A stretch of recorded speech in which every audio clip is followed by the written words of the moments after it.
Good morning, everybody, and welcome to another episode of Coffee and Tea with AARP Connecticut, where AARP staff and volunteers engage Connecticut and national decision makers about policies and programs that matter to older residents.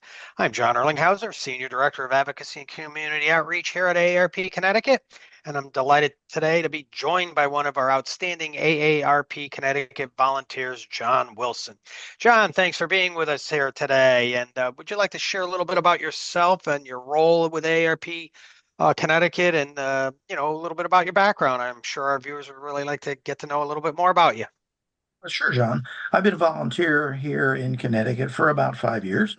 I am the volunteer state president, which keeps me fairly busy. And as that, in that role, I'm quite active in our Fraud Watch Network program, where I go around the state and educate people on how to avoid becoming victims of fraud. I'm also a volunteer with the National Fraud Helpline. I spend time talking to victims of fraud and helping them recover both their sanity and their lost money if I can.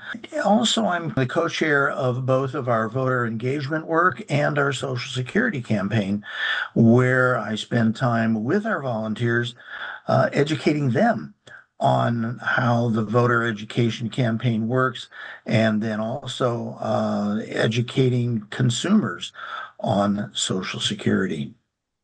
Well, that's great, John, and we appreciate all the work you do, and you're a great representation of the hundreds of volunteers we have here in AARP across Connecticut, and we really do think you're a great representative of their work. Now, it also is my pleasure to welcome from the AARP National Office our Campaign Strategic Advisor for AARP in Connecticut and throughout the Northeast, Mel Seifert. And Mel, thank you for joining us. Could you tell us a little bit about more about your background, both inside AARP and what you do within AARP? Yeah, absolutely. So I have been a political junkie since high school, so that kind of drove me into this work. Prior to AARP, I worked for the state legislature for a couple representatives doing all that fun legislative work, getting bills passed, community events, all that great stuff. Was courted by a multi-client lobbying firm, did that for several years, and then came home to AARP, where I did outreach for a few years, and then really found my roots coming back to lobbying and being the lobbyist for AARP Michigan State Office. Been at AARP now for almost 16 years, so it has been a delight.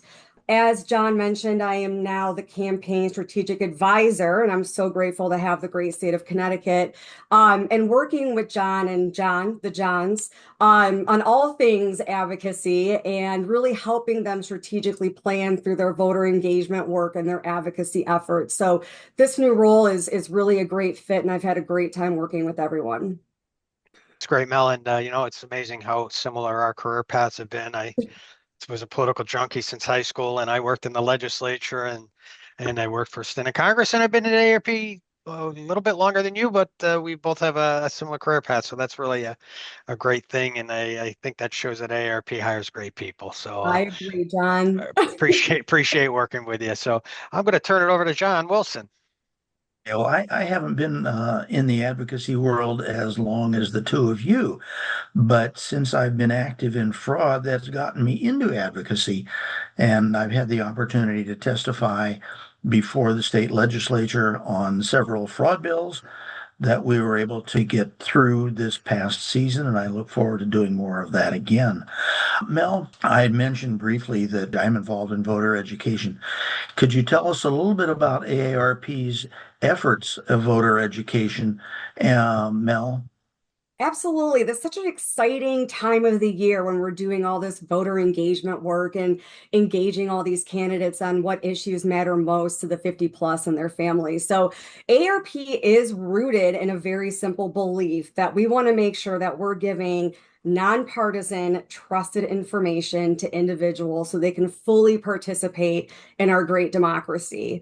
AARP does not endorse candidates, so I hope everybody can repeat that. We do not endorse candidates. We do not have a political action committee, which means that we don't contribute to any political campaigns. We are strictly here to be a voice for the 50 plus and educate our members and non-members and everybody about what issues resonate the most with this population. I think the most important part about that and why we do this work is because we are a major voting bloc. We know the 50 plus comes out consistently for elections.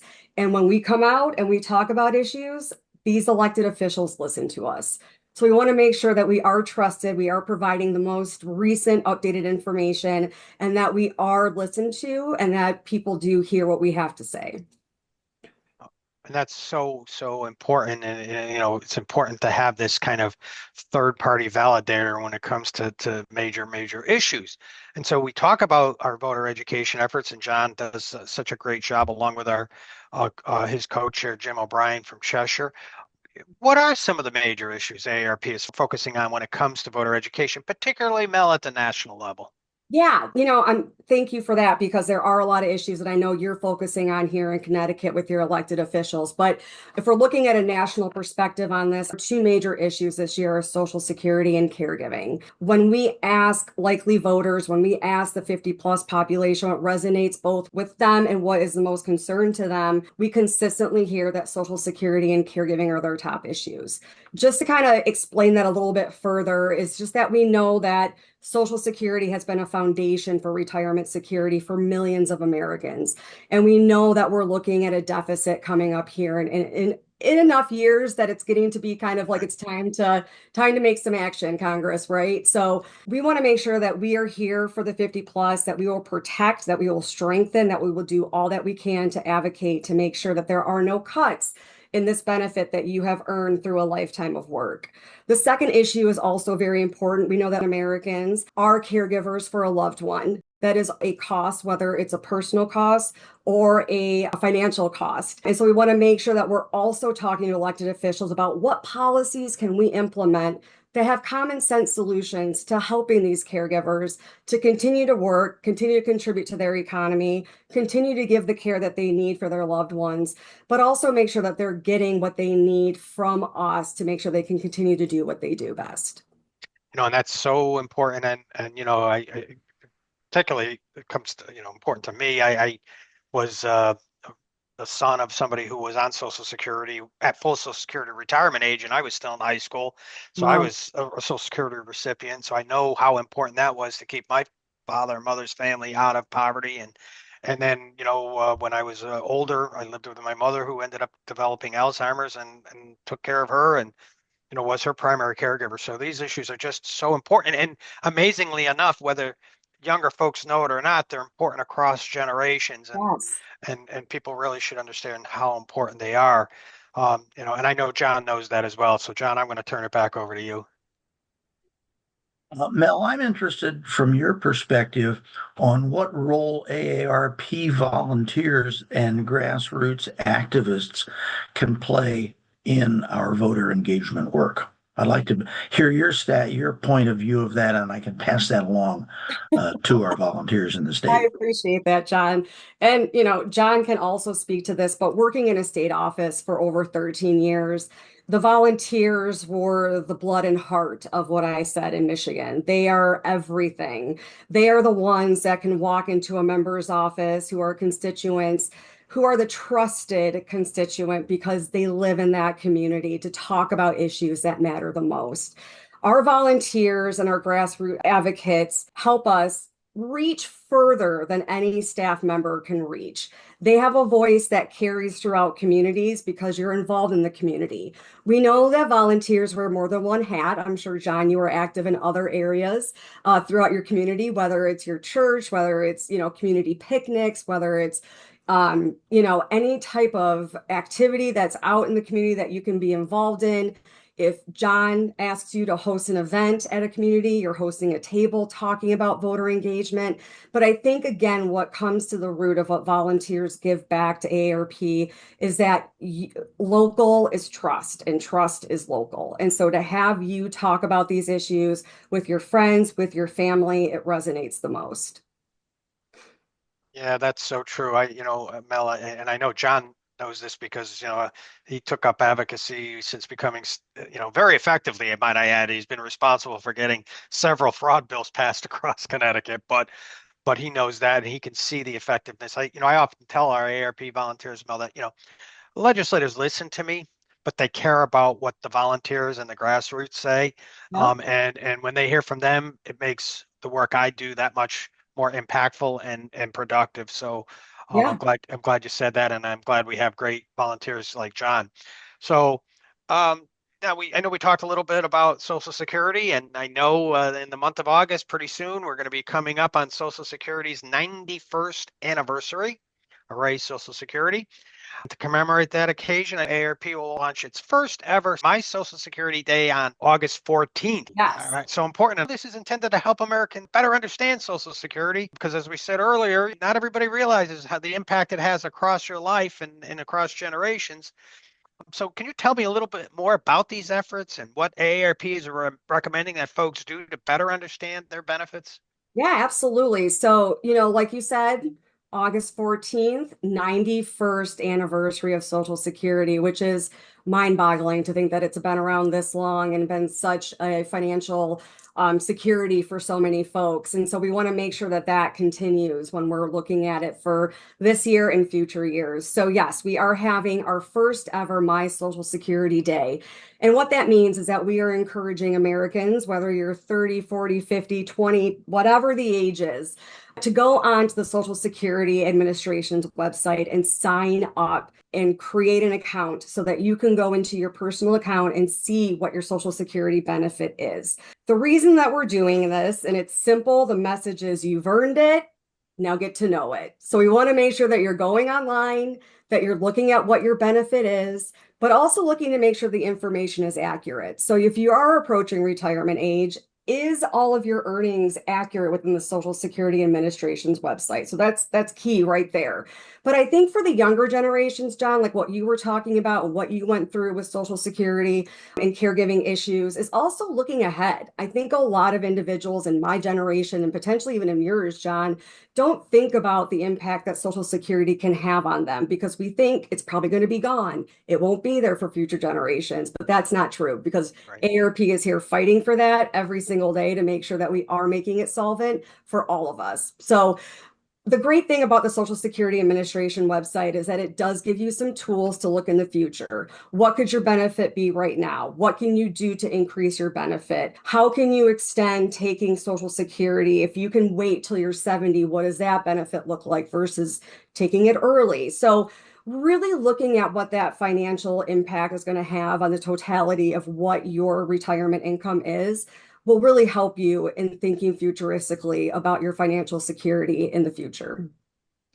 Yeah, I know I set up an account a couple of years back because, I'm 56. I'm getting up there and getting, closer and closer to retirement. And we want to do a little bit more planning. And it's good to know what my options are and where I stand with Social Security. And as you said, where I can be in the future if I decide I want to retire at 62, 65, Yeah. 68, or 70. And then Yeah. it's such and I have to tell you, I would be the first one to say whether or not, this was a clunky system. It's actually quite user friendly. And, I would encourage folks of all ages and generations to go and do that. So thanks for that information, Mel. It is really, really, really helpful. John. I'll echo that because I am now retired, but several years before I retired, I did create my Social Security account. And I guess I can say, just like he said, everything that I found on there was very, very useful, very, very easy. And I have adult children, and I've been trying to talk them into getting involved in my Social Security account, even in their 40s and their early 50s. Yeah. It's very easy. Mel, one last question from me. If someone in AARP is not involved in advocacy, as I was not involved in advocacy when I came in, how can they have their voice heard on issues like Social Security? What can somebody do who's a volunteer watching this? Yeah. Or even not a volunteer, right? Right. And I think that's really important thing to separate. So I love your story, John, that you came in just wanting to do outreach efforts and then you were so impassioned to want to do more in the advocacy realm because I think that is the hopeful trajectory of when we bring people on AARP is to see that our volunteers have passion about issues, so they come in wanting to educate people on them, but it's just not enough. So we have to take that next step and then really become advocates on these issues. And your passion and your dedication really advances AARP's mission in so many ways. And so I love your story. I will shout it from the mountaintops to all my other states that I have because it is possible. So to dip your toe in the water, as they say, if you want to just kind of look and see what AARP has to offer, there's so many things that we do here to make sure that you are involved. One thing is that we make sure people stay informed. We make sure that if you sign up for E's newsletters, you're going to hear what's happening in DC. You can hear what's happening in Connecticut. So you know what's happening in your community, but also on a national stage.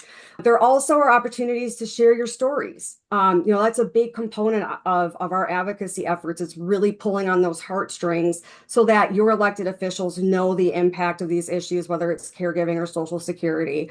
We also go a step further. And if you feel compelled and if you want to do this, advocate to your elected officials. Reach out to John and find out how you become more active and learn about the issues and go with them to meet with elected officials to talk about things, to listen.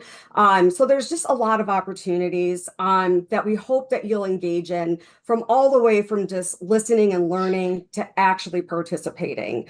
But you don't have to be an advocacy expert to make a difference, right? You don't have to be this top-notch lobbyist from the best firm ever. Right. Simple stories can make the biggest impact on policy. So I want people to remember that. Just remember that you don't have to be this perfect advocate. Just share your story and people will listen. That, Thanks that for that. that's yeah, right. I echo John's words. Thanks, Mel. That is so important. And we get that question a lot from the public. How can I help and make a difference, on these important issues? And so that was a really good explanation for folks, and I appreciate that. So, we're getting close, but I do want to ask you one more question. We talked a lot about voter engagement.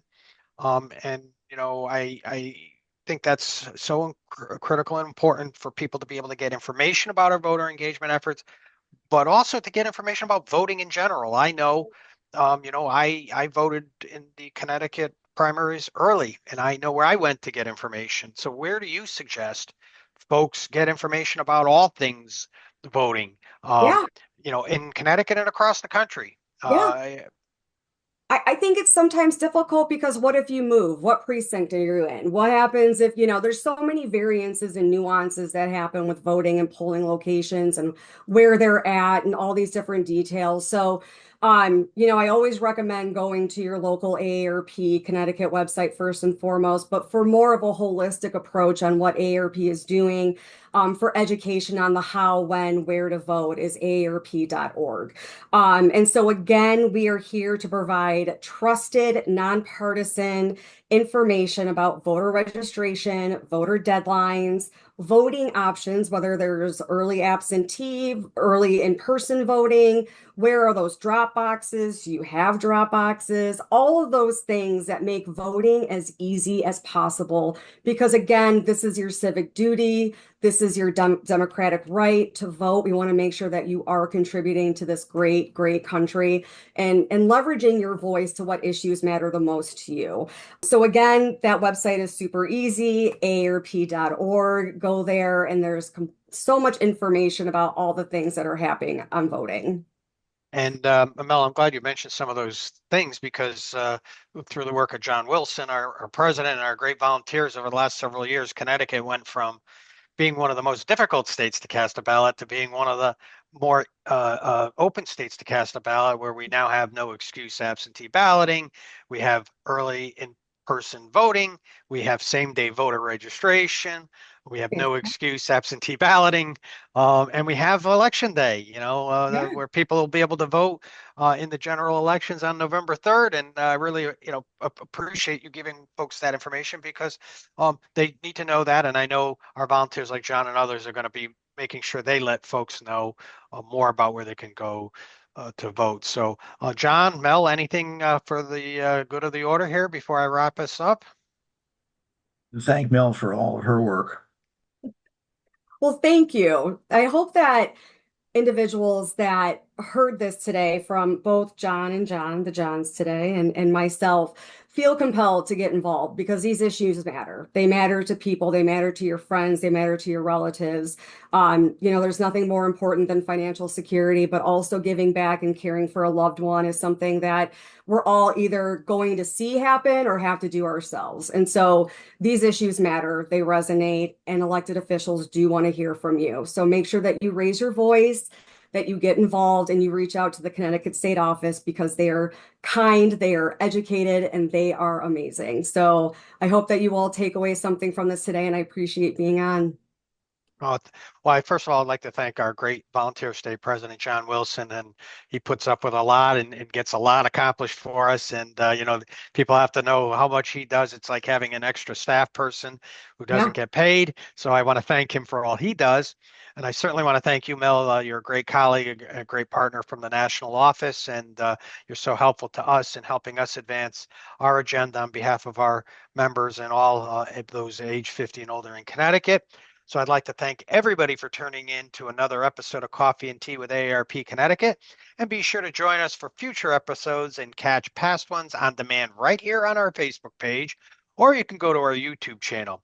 And if you want to make a difference, you can scan the QR code to become a AARP e-advocate and help us advance policies that matter to Connecticut's 50 plus community. Thank you all and have a great rest of your morning.